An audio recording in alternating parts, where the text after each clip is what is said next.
My name's Aaron Goff, and I'm the founder and owner of Goff Custom.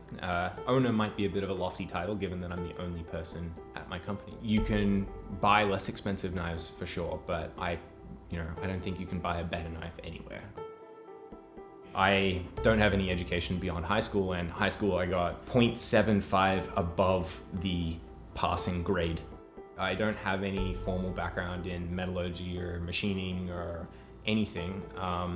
So for me, it was much more about trying something, failing at it, looking on the internet and seeing what other people were doing in different places. And I tend to do deep dives into narrow subjects and then piece them all together. So for me, knife making was learning about metallurgy, it was testing things, it was learning about the mechanical design aspect of it.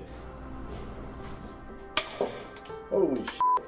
And then starting to put all those pieces together into knives that I was much happier with.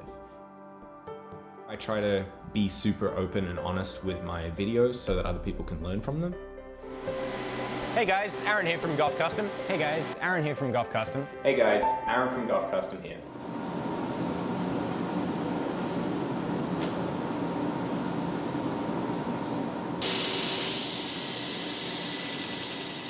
Yeah, so I think one of the big things about being self-taught and why it's important and can be an asset is that it trains you not to be scared about trying things that you don't know anything about. I think a lot of people, when they have a formal background, they have this idea that you have to be taught things before you can try to do it, which stops them from trying things. Traditional learning in schools are really important, but I don't think they work for everyone, and I think that we try to really force people into them. There's this expectation that you have to go to university in order to be able to do anything worthwhile, and I think that's garbage personally.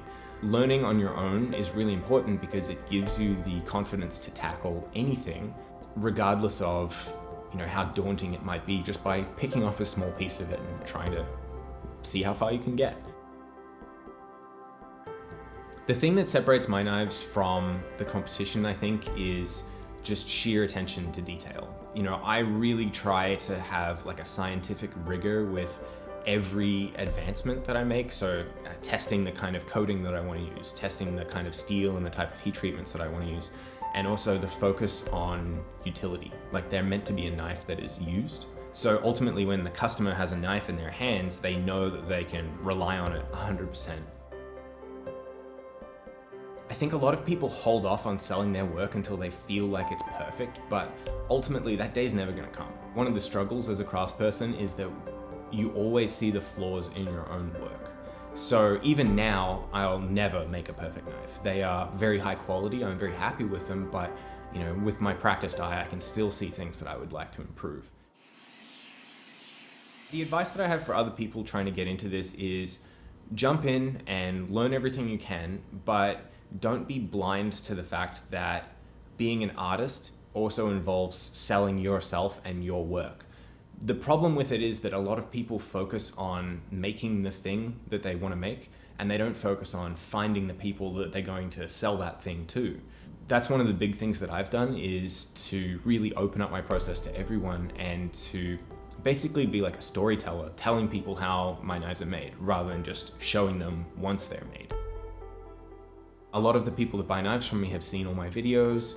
They get to see how the knives are made. I'll talk with them a couple of times via email, and then I'll make a knife for them. So there's a real personal connection with each knife that I make for someone. 5 years ago, I could routinely make as many knives as I wanted to sell, but I just wasn't good enough at that point in time to reliably make a knife and have it come out the way I wanted it to. Now I've got, I'm getting the production process down. I can make the knife right every time. And unfortunately, now I have tons and tons of people waiting, and I need to keep getting better and faster at making the knives. But ultimately, I want to always make the highest quality knives that I can, so it's a bit of a long road.